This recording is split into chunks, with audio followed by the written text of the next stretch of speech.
Assalamualaikum warahmatullahi wabarakatuh.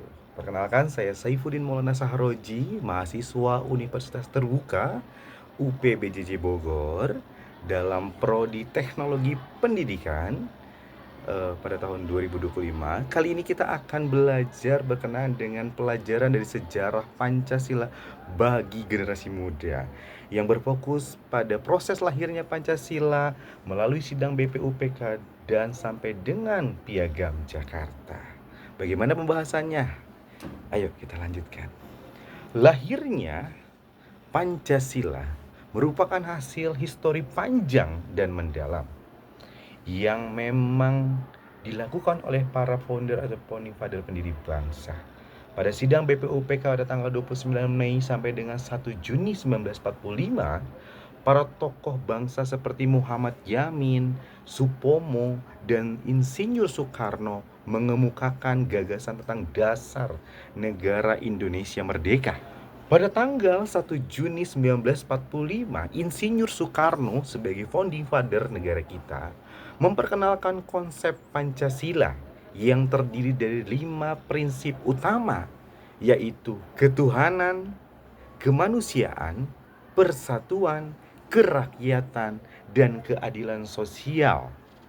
Gagasan ini kemudian disempurnakan melalui Piagam Jakarta pada tanggal 22 Juni 1945 yang dirumuskan oleh Panitia 9 sebagai kompromi politik untuk menjaga keseimbangan antara kelompok nasionalis maupun religius. Dari proses tersebut nampak jelas nilai-nilai luhur Pancasila yang ditampakkan oleh para pendiri bangsa kita, antara lain ketuhanan yang Maha Esa melalui pengakuan dan pentingnya nilai spiritual dalam kehidupan berbangsa dan bernegara.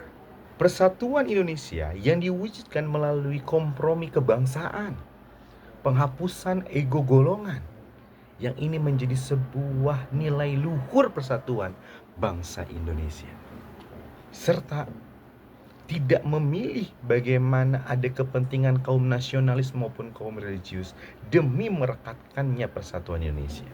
Kerakyatan yang dipimpin oleh hikmat kebijaksanaan dalam permusyawaratan perwakilan, menjunjung tinggi nilai musyawarah yang mana para pendiri bangsa selalu melakukan musyawarah melalui mufakat sebagai ciri demokrasi bangsa kita. Bagi saya, peristiwa lahirnya Pancasila ini adalah sangat penting, bahwa identitas bangsa kita tetap dibangun di atas perbedaan, yang mana perbedaan tersebut harus kita selaraskan, harmonikan dalam suatu persaudaraan yang membesarkan bangsa kita atas dasar perbedaan dengan melalui kerukunan, bergotong royong, dan lain sebagainya. Dan terutama di era digital kali ini, semangat kita sebagai kaum muda harus terus menggemakan bagaimana para pendiri bangsa kita merumuskan Pancasila.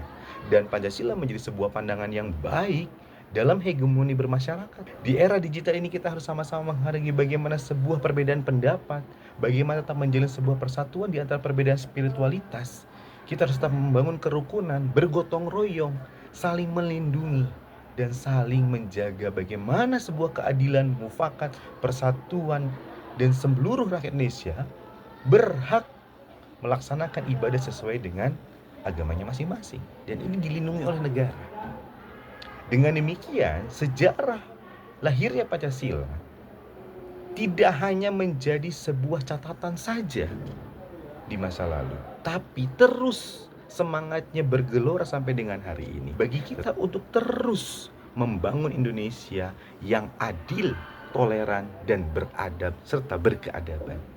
Saya Saifuddin Maulana Sahroji, mahasiswa Universitas Terbuka UPBJJ Bogor tahun 2025. Terima kasih, mohon maaf. Assalamualaikum warahmatullahi wabarakatuh.